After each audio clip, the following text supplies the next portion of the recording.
ஒரு குடும்பம் கொடுக்கப்பட்டிருக்குன்னு சொன்னா அந்த குடும்பத்தை எப்படி வாழ்றது முக்கியமா இருக்கு. அது கொண்டுதான் நம்மளுடைய வாழ்க்கை முறையை வச்சுதான் நம்முடைய அரசாங்கம் அமையும். இன்னைக்கு அரசாங்கங்கள் அநியாயம் பண்ணுன்னு சொன்னா நம்ம பண்ணக்கூடிய அநியாயங்கள் தான் வெளிப்பட்டு குற்றவாளிகள் தலைவர் தான் ஏற்படுத்தலாம். மக்கள் குற்றவாளியா இருக்காங்க. அவங்களுக்கு கொடுக்கப்பட்ட சிறு பகுதியில, குடும்பம்ன்ற ஒரு சின்ன பகுதியில, ஒரு சுதந்திரத்துல, ஒரு வாழ்க்கையில கொடுக்கப்பட்ட பொருள்கள்ல எப்படி வாழ்ந்துட்டு இருக்கோம். அனுமதி சில உறவுகள், சில உதவியாளர்கள், இவங்கள்ட்ட நம்ம எந்த அளவுக்கு பணிவோட கனிவோட நடந்துக்கிறோமோ, இறைவனை பொறுத்தனாடி ஒரு உதவியா இருக்கிறோமோ, ஒருத்தர் பொறுத்து வச்சு அவங்களுடைய குற்றங்களை மன்னிச்சு பழகிறோமோ, சமாந்து விரும்புறோமோ, நம்ம சந்தைகள்ட்டையும் நம்ம இறைவனை ஒப்படைச்சு அவங்களுடைய வாழ்க்கைக்கான வழிகாட்டலை ஞானத்தை கொண்டு வளர்த்து கொண்டு விரும்புறோமோ, அப்படிப்பட்டவங்களுக்கு அழகான வாழ்க்கை. இப்படி ஒவ்வொருத்தர் விரும்புவது அந்த ஆட்சியாகவே மாற ஆரம்பிக்கும். நம்ம இன்னைக்கு ஆட்சியாளர்களால் அடிமைப்படுத்தப்பட்டிருக்கோம் அப்படின்னு சொன்னா, கொடுமைப்படுத்தப்பட்டிருக்கோம் அப்படின்னு சொன்னா, இதுக்கு நம்ம தான் காரணம். நம்முடைய குணக்கேடு தான் காரணமாகும். இந்த குணங்கள் மாறினா போதும், மாற்றி அமைச்சா போதும். இந்த பெருமை குணம் வேணாம், புகழ விரும்ப குணம் வேணாம், அடிமைத்தனமான குணம் வேணாம், பணிவு வேணும், பொறுமை வேணும், சைப்புத்தன்மை வேணும், இறக்குணம் வேணும், மன்னிக்கிற மனசு வேணும்.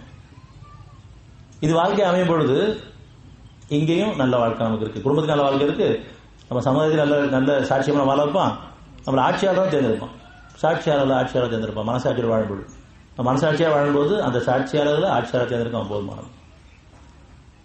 இப்ப மனசாட்சி விரோதமாக வாழ்ந்துட்டு இருக்கோம். அதன் காரணமா அது சம்பந்தப்பட்ட அந்த மாதிரி குற்றவாளி தலைவர் ஏற்படுத்திருக்கோம். நாம திருந்தணும், முதல்ல நம்ம திருந்தணும், அவன்கிட்ட ஒப்படைக்கணும். தேர்ந்தெடுக்க உங்களுக்கு கிடையாது. இப்ப நம்ம குற்றவாளி பெறும் காரணமாக நமக்கு பிடிச்சவங்க தேர்ந்தெடுக்கிறோம். ஒவ்வொருத்தர் ஒரு கட்சியில் அமைப்பில் இருந்துட்டு இருக்கோம்.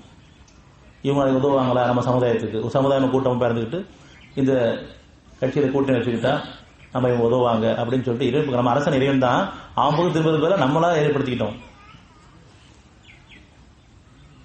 நம்மளை தேர்ந்தெடுத்தவன் தான் நமக்காக, சூர்ல தேர்ந்தெடுக்கிறவன் தான் நமக்காக, ஆட்சியாளர் தேர்ந்தெடுக்கிறவன் தான். அவனின்றி ஒரு அனுபவம் செய்யாது, ஒரு இளைமுகிறான்னு சொல்லிட்டா அது சாட்சியமா இருக்கணும். அவன்கிட்ட அப்படிக்கும் எங்க பாவத்தின் காரணமாக குற்றவாளி தரணி அனுமதிச்சுட்ட எங்க பாவங்களை மன்னிச்சிருவேன், நாங்களும் சரி சாட்சியமாகணும். அந்த சாட்சியாளர் ஆட்சியாளர் தேர்ந்தெடுக்கணும். அது ஒண்ணுலாம் முடியும். ஆனா எந்த ஊத்தையும் கொடுக்கக்கூடாது. இவங்க ஆட்சியாளர் இருக்கும், அவன் ஆட்சியாளர் இருக்கும்னு சொல்லிட்டு நம்ம இப்பயும் மனசுக்கு திட்டத்தை போட்டு வச்சிருக்கோம். அதை பத்தி நிறைய பேச்சுகள் பேசிட்டு இருக்கோம். எந்த ஊத்தி உள்ள கொண்டு வர வேண்டாம். ஏன்னா எல்லாரும் ஏற்கனவே நம்மளா தேர்ந்தெடுக்கப்பட்டவங்க தான், இல்லை நமக்கு அநியாயம் தான் இருக்காங்க. எந்த ஆட்சி வந்தாலும் நம்மளை அடிமைத்தனமா வச்சிருப்பாங்க, நம்ம மேல அநியாயம் பண்ணுவாங்க, அதிகாரம் பண்ணுவாங்க. இப்ப இரண்டு ஒப்படைக்கும் பொழுது, இரண்டு சரணையும் போது, எனக்கு குணங்களை மாற்றி அமைச்சு கேட்கும் போது, சமாதானமா வாழ்க்கை விரும்பும் பொழுது, அதற்கான ஆட்சியாளர் தேர்ந்தெடுப்பான்.